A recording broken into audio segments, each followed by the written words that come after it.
a sikha that the Rebbe said on the 24th of Shvat, Tafshin Mem Daled, I believe. It was also Shabbos Mevarchim, Chodesh, Adar, Shabbos, Parsh Mishpatim. But that Kvias, that year was also like this year. This year, if my calculations are correct, this Shabbos, upcoming Shabbos, is also going to be the 24th of the month of Shvat. And there's a very interesting nevuah that took place on the 24th of Shvat, which has to do with the topic of Moshiach and Geulah, and especially demanding and asking for Moshiach. Okay, let's look at the bottom of the page, last paragraph on the page. Isa b'Zechariah is brought down in the Novi Zechariah, Perek Aleph, Pasuk Zayin, and on. Yom Esrim v'Arbolo Ashti Asar Chodesh, Hu Chodesh Shvat, at the 24th day of the 11th month. The 11th month is the month of Shvat, because the first month is Nisan, going through all the months, so then Shvat is the 11th month. Hoyed Var Hashem al Zechariah Navi Leimert was the word of Hashem to Zechariah the prophet, saying, Ra'isi alayla, I saw this night, V'hine ish roichev al sus odoim, behold, there is a man riding on a red horse, V'oimid ben hadasim, he's standing amongst the myrtles, V'goimar, V'oimar, and Zechariah told the Malach, Ma Eila Adoini, what are these, my master? What's the meaning of this prophecy, this vision that I'm seeing? Vayomer Allah HaMalach, to the Malach responded to me, Hadover be, that's speaking to me, Ani Areka Mahema Eila, I will show you what these are. Vayana Ish Hoimer ben Hadasim Vayomer, and the man that was standing between the myrtles said, he said, Eila Shesholach Hashem Lisalach Ba'aretz, these are, behold, that Hashem sent to go amongst the earth to see what's going on in the world. Vayamris Malach Hashem Ma'imid ben Hadasim, and they responded and they repeated the Malach of Hashem that's standing amongst these myrtles. Vayomru, and they said, Hisalachnu ba'aretz, we went throughout the entire earth. V'ine kol ha'aretz yesheves v'sheketes, the entire earth is sitting calmly without any, nothing is upsetting them, nothing is bothering them, etc. So then he goes on further. Vayomer Malach Hashem, and the Malach of Hashem said, Vayomer Hashem tzvokes at Mosai atoloi serachem es Yerushalayim es Ar Yehuda. How long will you not have mercy and compassion upon the Yerushalayim and the cities of Yehuda? Asher za'amta, that you were angry, zashivim shana, already 70 years since Golus Bavel had begun. Vayan Hashem es hamalach hadover b'dvarim tovim dechuvim. So the malach that spoke to me responded, good matters and matters of comfort. Next page. The continuation of what it says over there in the Zechariah, it keeps on going. It says, Vayomer Alai Hamalach Hadover bi, and the malach that's speaking to me said, Kara Lemer Koyamar Hashem, call out saying, this is what Hashem said, Hashem Tzvakos, Kinesi Yerushalayim, I've become jealous and angered for Yerushalayim, Litzia and for Tzina, Kinna Geulah, great anger and jealousy. The cats of Godlan, Nikoitzev Alagoyim Hashananim, I have this great anger upon the calm nations of the world. The fact that the nations of the world are calm, as we're soon going to explain what that is. Ashani Katsafti Ma'at, I was angered a little bit against the Jewish people.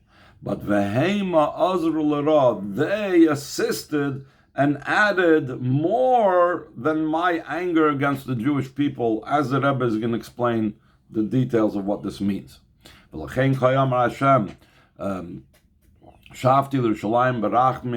have returned, so said Hashem, I have returned to Yerushalayim with mercy and compassion,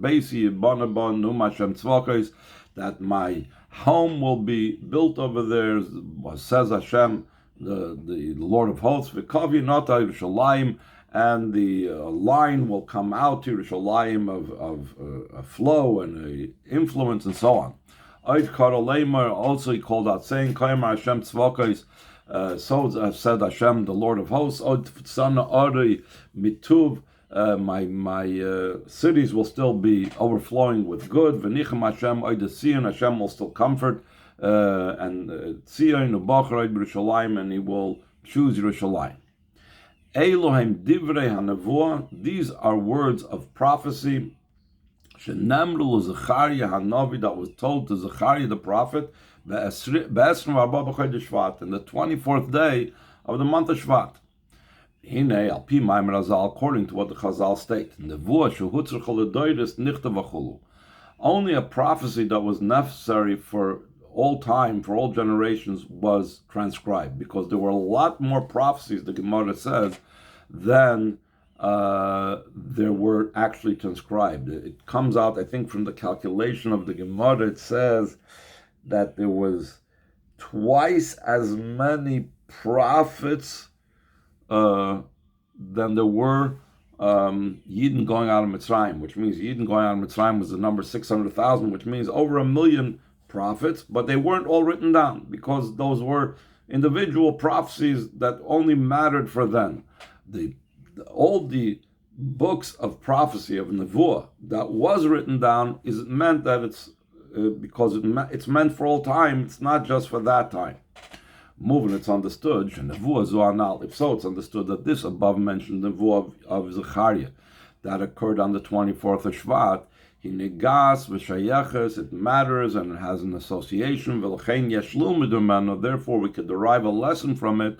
L'chol adoros, for all the generations, adli yemenu elu, till these generations could come on, as we will go on to explain. Yud Gimel. Toichen divrei nevuah. What's the content of these words of prophecy? Kinose shal kadosh baruch hu al inyan hagolus. Hashem's anger and jealousy about the idea of exile. Kineisi Yerushalayim v'tzion kina Geulah. I have become jealous for Yerushalayim and to Tzion a great jealousy. Ubehemshach l'dvarav shal hanavi, in continuation to the words of the Navi, Ad Moshe ataloi terachem is Yerushalayim v'sar Yehuda sharzamta, that the Navi complained, how long, up till when, will you not have mercy on Yerushalayim and the cities of Yehuda, that you became angry? Close in Agolus, the general idea of exile. And the pasuk continues, a great anger, I am angry upon the calm nations. That this idea is in continuation of what it says previously, that behold, the entire earth is sitting and calm. That's how the Radak, Pirush Radak, explains the continuation of here. The problem over here is Hashem is coming with kindness to the Goyim. How can you be calm if my nation is suffering? That the Goyim are settled in a state of rest and total calmness and tranquility. Hagoyim Hashananim, Meloshin Shanan Vahashkit, and Sudacian says in the word calmness. The ultimate tranquility and rest, Laloi Kol Daigis, without any worries. And Hashem is upset about the Goyim being without worries. How come? This is the anger of Hashem until it's a great anger. How is it possible the entire earth is sitting and calm? The nations of the world are sitting calmly. At the very same time that the Yidden are suffering in exile. Even more so,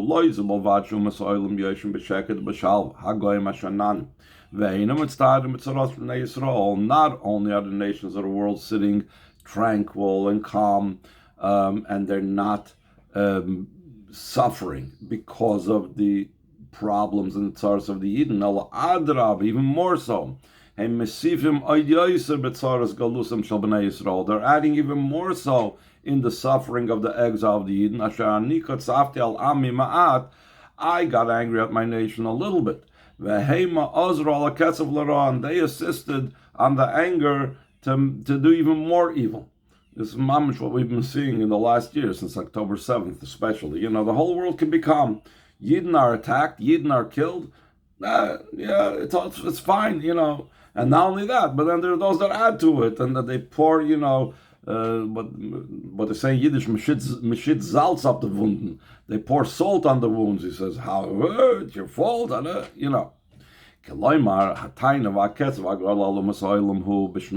complaint and the anger, the great anger against the nations of the world is a twofold thing. Aleph, the very fact that they're sitting tranquil and calmly in the face of Yidden that are suffering in exile. Beis, in addition to that, they add an increase in the problems and suffering of Golos. So the Rebbe asks a very basic question. Why are the Goyim responsible for sitting calmly? Male, if they add, okay, we'll talk about that. But calmly, they're sitting back. Why should they be responsible for us?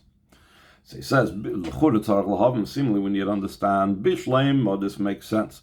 The complaint and the anger that the nations of the world are adding to the tzaros of Golos. I was angry a little bit, and they assisted to evil. That complaint that Hashem has and that anger that Hashem has makes sense.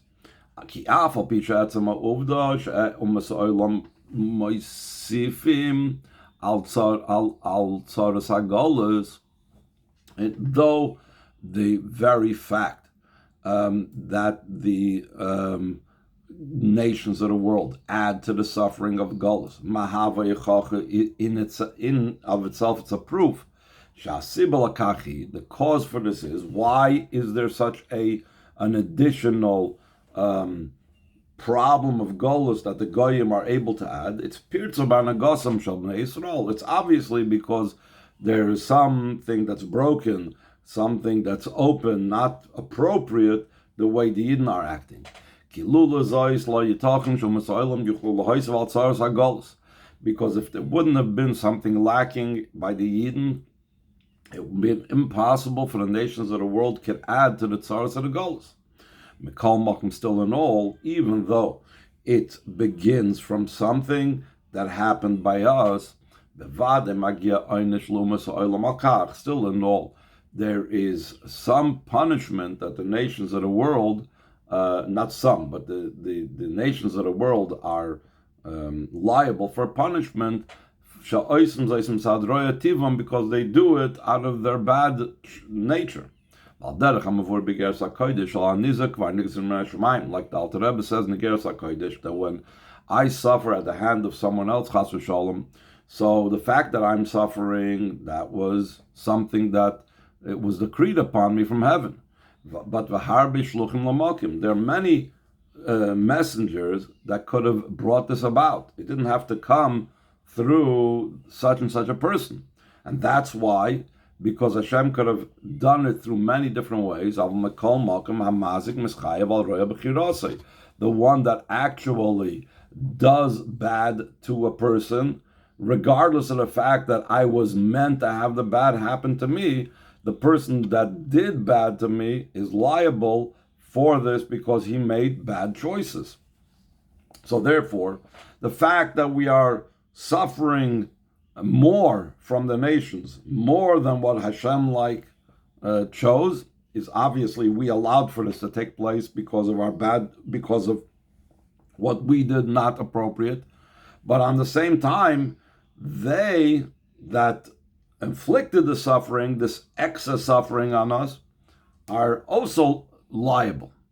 But that part makes sense, that when they add to our suffering, so then it makes sense why they are liable. In moving third paragraph from the top, still no, it's not understood. Maya taina v'aketzav Geulah kach. What is the complaint and the great anger that shekol ha'aretz yeshavas sheketas, the entire earth is sitting and tranquil. Hagoyim ashananim, the calm goyim, hainu she'omdim meneged ve'inu mitztarim al tzar shabnei Yisrael. They're standing from afar, and they don't care about it doesn't pain them the tzaros of the Yidden. Why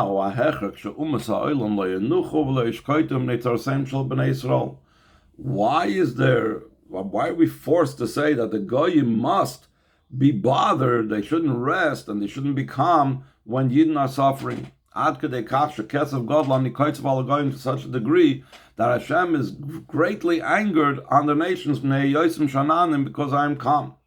Because they are calm.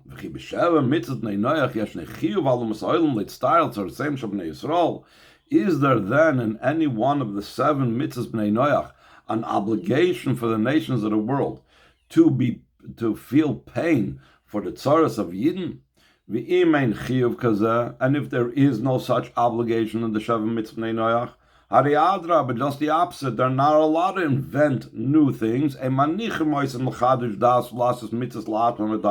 allow the Ummas Ha'olam, the Bnei Noach, to make their own religion and to create mitzvahs on their own, like the Rambam says in Hilchos Malachim.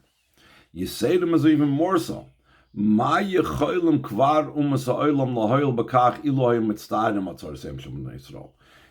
if we'll say that there is some reason for them to feel for us, but what benefit is there for their participating and feeling for our pain? They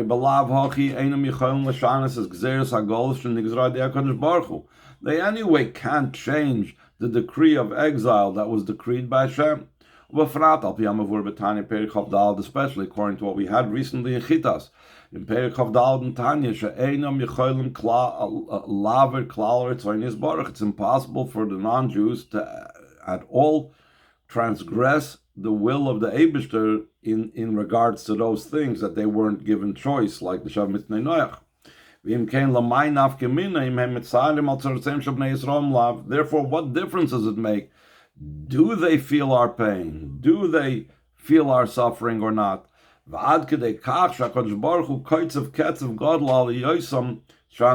such a degree that Hashem is angry at them, a great anger, because they're calm.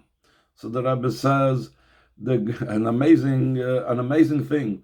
Goyim have an obligation because of the Shav Mitzvah Noach to worry about the Yidden, to suffer when Yidden are suffering, to not be calm when a Yid is suffering. It's an amazing word that I was going to say. It says in Tesvav, the explanation this is, first and foremost, in truth, this is actually included in the Shav Mitzvah Noach that the Bnei Noach were obligated. One of the Shav Mitzvah Noach is not consume a limb of a living animal. Let's drill down and see what is the concept behind not consuming the limb of a living animal. We have to be careful not to bring about unwarranted suffering for any living creature. Because eating a limb from a living animal causes great suffering for a creature. Therefore, non-Jews were prohibited to eat a limb from a living animal only after killing the animal first, then you're allowed to eat it. Valpiza, now it's a very logical progression from that. If the nations of the world were commanded and warned against causing suffering to any living creature, even an animal, how much more so are they supposed to feel pain of human beings that are their peers? Especially that the Bnei Noach also have a mitzvah to have courts, which means they have to care about another person, what happens to him. And they also have a mitzvah of tzedakah, it says, except for the Shav Mitzvah Noach, which again shows on the care they're supposed to have. So if they're supposed to care, so therefore, how can they stand by and see that Yidden are suffering? So now the Rebbe is going to address, but what's the practical advantage? So they'll feel for us, but they can't seemingly change the facts. So the Rebbe says no. And concerning the question, what does it make a difference if the nations of the world are feeling our pain or not? The simple response to this is, the nations of the world would be sensitive and feel the pain of Golus, and participating in the pain and suffering of Yidden, the opposite of being calm and tranquil. Not only would they not add to the suffering of the exile, but just the opposite. They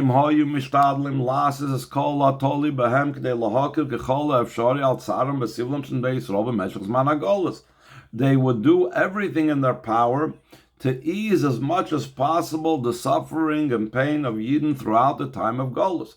How would they ease their pain?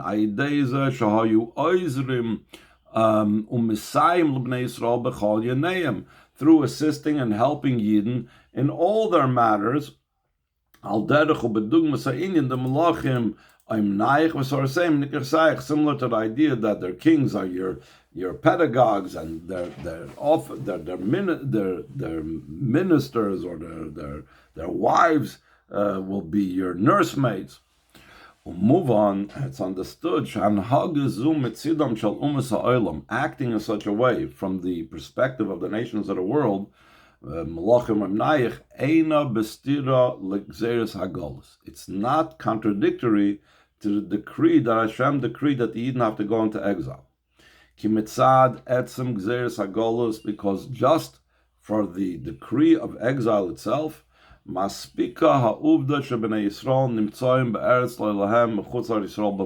sufficient for the Gzeira of Golus that Yidden find themselves in a land that's not theirs, outside of Eretz Yisrael alone. Because then, even when they're out, just by being outside of Eretz Yisrael, even when they have all their needs in the most comfortable manner, without any obstacles and difficulties and problems, even in a situation where the kings are taking care of us, the decree of exile is there in its full force and full power. And the Rebbe is going to bring proofs from Chumash where we see that it's called Golus and it's considered the decree of exile, even when Yidden are in the most comfortable state. A proof for this is, though in the decree that Avraham Avinu was revealed by the covenant between the parts, it says, that a foreigner will be your children, your descendants, in a land that's not theirs, and they will enslave them and make them suffer for 400 years. So we all know the amount of time that Yidden spent in the land of Mitzrayim itself was only 210 years. Communion Redu, like Rashi says, is the gematria of the word Redu, 210. What about the rest of the 190 years? It was sufficient the fact that they were, from Avraham Avinu's times, there was periods that they were in a land that was not theirs. They had to travel, they had to go away, famine, this, that, the other.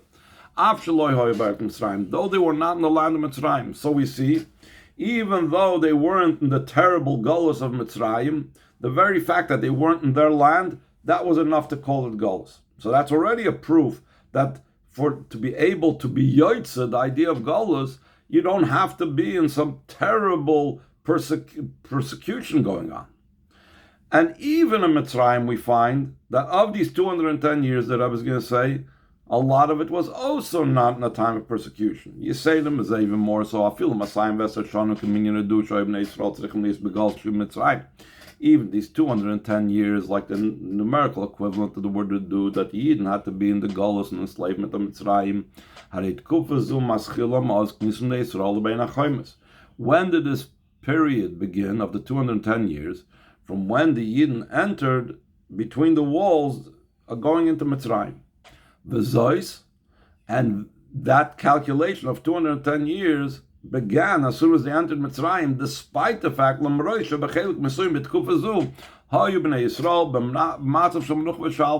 for a good duration of this time, they were in a state of peace and tranquility, both from a spiritual perspective, like it says, that he sent Yehuda before him to teach in Goshen, or Pirish Rashi, like Rashi explains, based Talmud, to set up a yeshiva, that from there directives of halacha should come out. So we see that spiritually, when they entered Mitzrayim, they were in a very comfortable place. And physically, when they first entered Mitzrayim, they were also comfortable. Like Yosef said in the name of Pari, skip the parentheses, I will give to you the best of the land of Mitzrayim to settle. You will eat the fats of the land, the most pleasurable part of the land. Because all the best of Mitzrayim is ready for you. The best part of the land, settle your father and your brothers. To such a degree, the choicest years of Yaakov was the 17 years that he was Mitzrayim, but that's called the years that Yaakov really lived. In addition to that, not only did Yaakov Avinu and his family, they weren't lacking anything while they were in the land of Goshen. Since Yosef took care of all their anything they needed by the command and agreement of Paro. Skip the parentheses. In addition to this, Yosef ruled the entirety of the land of Mitzrayim. In such a manner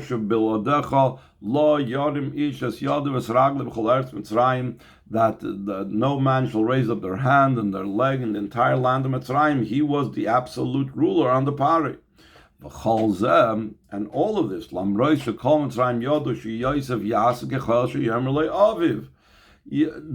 whole Mitzrayim knew that Yosef would do everything that his father did. So in other words, told him to do.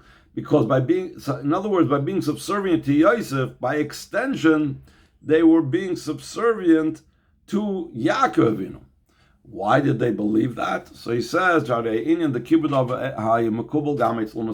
idea of honoring of their parents was even accepted by the nations of the world. Like it's obvious in what Rashi explains about the passing of Terach. It doesn't explain it in its right place because it doesn't want to look like Avraham Avinu did not take care of his father Terach. But anyway, V'nimtza comes out, even when the Bnei Yisrael were settled in the land of Mitzrayim, in such a state and situation that the best of Eretz Mitzrayim is yours, in such a way that kings were taking care of you, till Yosef, he himself a Jew, was a ruler in the entire land of Mitzrayim. Still and all, despite all of that, these unbelievable, comfortable, and wonderful years for the Jewish people are part of the 210 years that they had to spend in Geulah Mitzrayim. Though the idea of the actual enslavement began after Yosef and all of his brothers and the entire generation passed away, only then began the physical persecution and enslavement. Last line on the page, and calls them moving from all this is understood. Just when we're looking at the decree of exile, one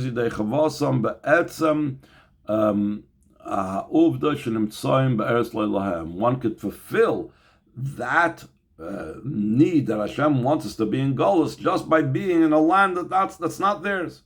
As far as our comfort level being in a land that's not theirs, it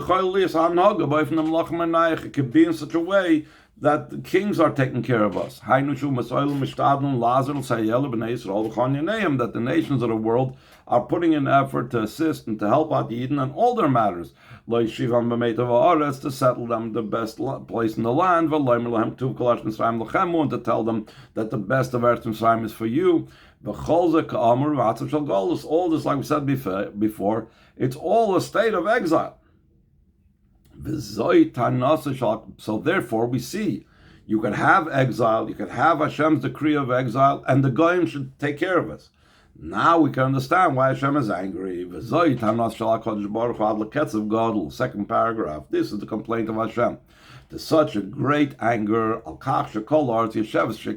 fact that the entire earth is sitting calmly, tranquilly, and the nations of the world are quiet. If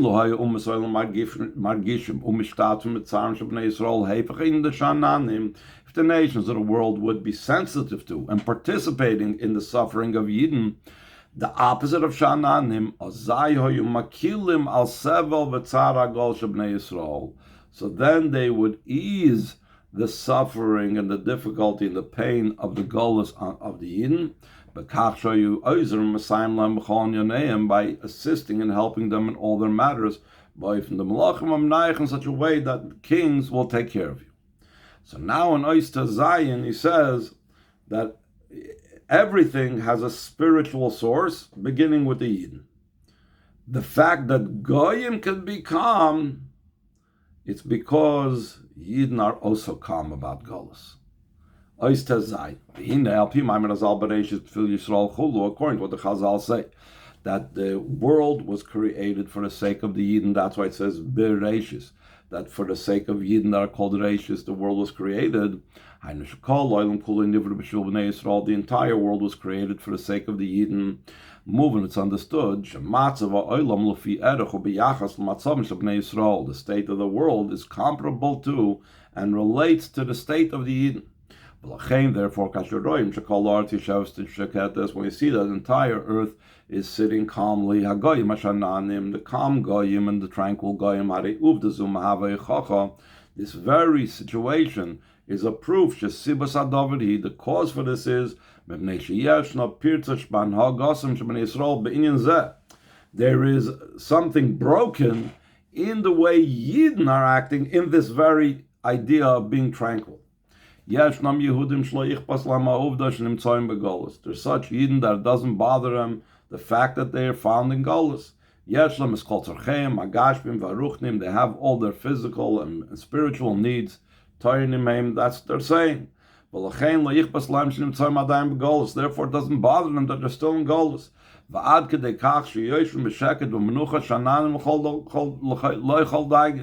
That they're sitting tranquilly and restfully without any worries. That doesn't mean he doesn't daven. Though in his davening he requests and asks, let our eyes see when you return to Zion with mercy. And in the weekdays, he adds another bracha that we don't say on Shabbos, that the sprout of David, your servant, you should quickly make sprout, because to your salvation we hoped all the day. And he requests it 3 times a day. Surely he thinks about the meaning of the words in davening, like Shulchan Aruch tells us to do. When 5 minutes pass, that's it, just 5 minutes are over since he said it. He forgets all about these brachas and Shemoneh Esrei. He returns to his day-to-day life in a normal fashion. Surely in matters of goodness and holiness, out of rest and tranquility and calmness, totally calm. Hayitachin, the Rebbe says, how is it possible? A Yid should sit calmly without any worries. How can he be calm on a sediment? There's an expression like that in Chazal, that there's like when the sediment settles, there is when wine ferments, it's like bubbling. when it's finally settled and all the sediment settles to the bottom, it's calm. So there's an expression, shoiket al shmorov, from the same word like sheket and shalva, the idea of calmness. Biyode, by knowing, how can it be so calm knowing that we're in a situation, a state, that we're children, that we're exiled from our father's table? Pirish Hamilas, the simple meaning of the words that we hoped for your salvation the entire day is doesn't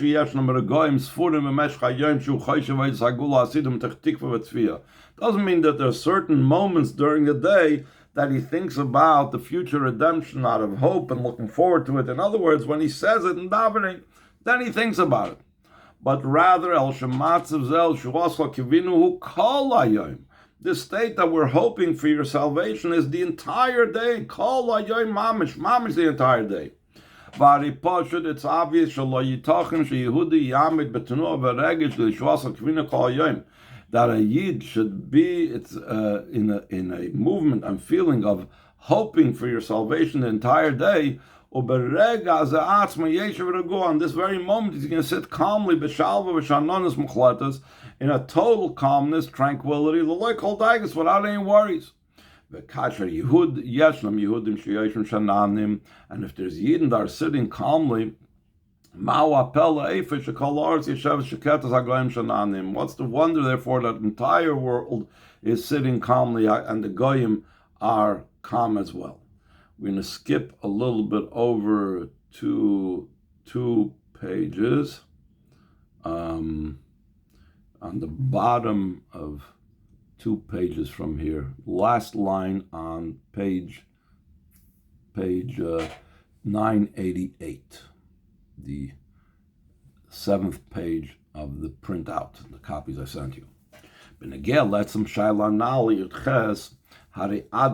Concerning this question about why are we going crazy about this? The Rebbe was talking about people that say, why are we going crazy about the Geulah? How can a Yid B'chlal ask, what's the meaning of screaming at Mosai and all these things, which is what the Rebbe was talking about in the pages we skipped. This type of way of acting, litzoik, the loy golas, to scream out that golas should cease, we want Moshiach now, or scream out that, and similar to this, the United States. This is not something new that came about in the United States. A lot of people would say, in Shemoneh Esrei we say Shvascha Kivinu Kol Yom. But this is some new thing to say we want Moshiach now. Where do you come up to say these things? He says, it's nothing new. I'm going to show you throughout Tehillim and Sfarim where this is the normal way of talking. Shekain Yeshlam Ribi Psukim B'Tanach. There are many psukim in Tanakh shetoichnam, that the content of that pasuk is Tainas b'nei Yisrael, Yidden complaining, not Hashem, but Yidden are the ones that are complaining. She'einam sugolim lisbal oides kushia golos, that Yidden cannot take any more the difficulty of the exile. Ula dogma, for example, a pasuk anal b'Zechariah, the above quoted pasuk in Zechariah, ad Mosai atoloi serachem Yisraelim b'sar Yehuda sherzamta. How long will you not have mercy upon Yerushalayim, the cities of Yehuda, that you were angered against them? It's understood. When we say till when, what does it mean? How long? How long means we can't wait another moment. It's not about, can we figure out when we're going to finish this? No. How long means I can't wait. So how is that different than we want Mashiach now? There's many psukim in the Sefer Tillim and in Megillah Seicha, and similar to that, that the content is like we said before. The complaint and the cry of the Yidden and the fact that they cannot take any more the idea of exile. In addition to this, call Yehudi every Yid, even the most simple Yid. Yodeya Oidus HaMusig Tikkun Chatzos, knows about the concept about getting up at midnight, that there was always some special Yidden and special customs to get up at midnight and to cry and to wail and moan about the destruction of the Beis HaMikdash. V'zois, and this knowledge of Tikkun Chatzos, gam im hu ba'atzmai ein oirich Tikkun Chatzos, even if he himself personally does not do Tikkun Chatzos, and he never saw people do Tikkun Chatzos, skip the brackets, 1, 2, 4 lines down, Mekol Mokim, Yedeyahu, he still knows, Shebesidr Hashav Chol Nefesh, that in the Sidr, and the Sidr is something that's not meant just for big tzaddikim or mekubalim or something, Ma'fia Seder Tikkun Chatzos B'chol Sidurim, that the order of Tikkun Chatzos appears in all Sidurim, it's even brought down at the beginning of Shulchan Aruch. The whole idea of Tikkun Chatzos, Toichna, its content is Leitztair Ulis Abel al close in Nagolas, to feel the pain and to be in mourning for the general idea of exile. K'mudgish Mavur Barucha b'chol psukim v'piyutim shoyim b'tikkun chatzos, like it's emphasized and explained at length in all the psukim and different types of poetry and so on that we say in Tikkun Chatzos. U'beineihem bituyim rabim b'toichen ha'amar le'el, and amongst them many expressions in what was said earlier. Shebnei Yisrael einem mesugolim lisbel loy desara golos, that Yidden cannot handle anymore the suffering and pain of exile. There is some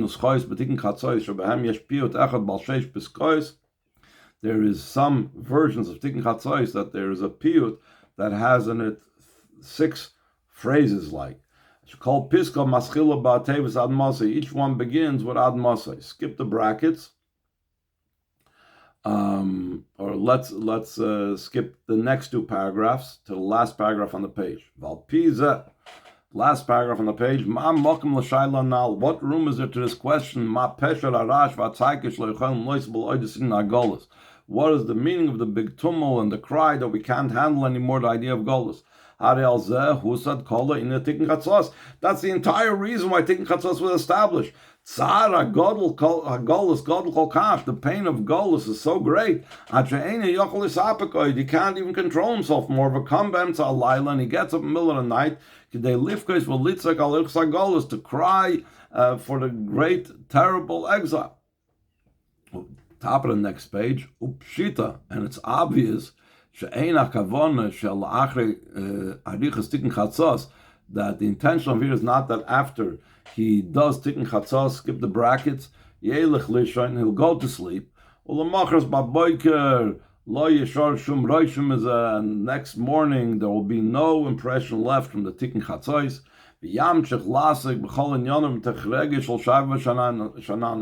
And he'll continue to be involved in all of his matters out of a feeling of calmness, tranquility, and so on. The Tikkun Chatzos acting in such a way is the total opposite of Tikkun Chatzos in the simple sense. If we cry out till when? It's impossible to go around calmly and tranquilly. Since throughout the day he senses and feels the pain of the Golus.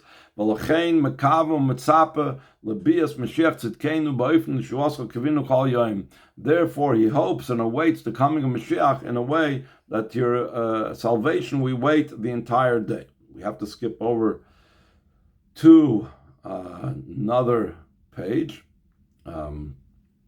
Last page of the copies, page 11. So the Rebbe says in the second paragraph on this page, let's return to our topic. The prophecy of Zechariah that was said on the 24th of Shvat, that its content is the anger of Hashem on the fact that the entire land is sitting calmly, the calm goyim. From this it's understood how out of the question it is a feeling of calmness when it comes to the idea of Golus. That even Goyim shouldn't be calm about Golus. V'alachas kam v'kama etzel bnei Yisrael, how much more so by Yidden. L'chein tzrichim bnei Yisrael levakish litzuk b'kol eis. Therefore, Yidden have to request and cry out and all the time. She'einam yicholim lizbal oides ha'golus, that they cannot handle the goals anymore. Daloi goals should stop. Ein kol nafkamina be'ezu safam abim teichen zeh. It doesn't make a difference in what language is expressed, which is also some of the non-Lubavitchers, when the Rebbe was talking about Moshiach now, saying, you say it in davening, you say it in Lashon Kodesh. Say it in English. We want Moshiach now. How dare you? What's the logic? It doesn't make a difference. Berusis, Yiddish, or Lashon Kodesh. You're saying it in Russian. You're saying it in Yiddish or Lashon Kodesh. Adrab, just the opposite. You should choose whatever language talks to you better. You want, use David HaMelech's language. David Malch Mashiach, David the King Moshiach. The Sefer Tehillim, he says in Sefer Tehillim, Ad Mosai. You don't like saying it in English? Fine. Say it the way David HaMelech says. Scream out Ad Mosai. It should be the will of Hashem that the above mentioned words should affect what they're supposed to affect. Skip the parentheses. In such a way that's close to you, the matter very much so, in your mouth and your heart, to do it after speaking about all these matters. That's what it means in your mouth. The matter should also manifest in the feeling of the heart, like it says, in your heart. But take it from miyad and immediately should be la'asoisai. We many times the Rebbe brings down that there's a word in Lashon Kodesh that also means coercion, that you could force. That the Bnei Yisrael kaviyachol coerce and force Hashem to bring the Geulah. All this in a manner that's very close to you, speedily in our days mamish, in a way that I will do this quickly. Behold with the clouds of heaven, the everlasting joy upon their heads.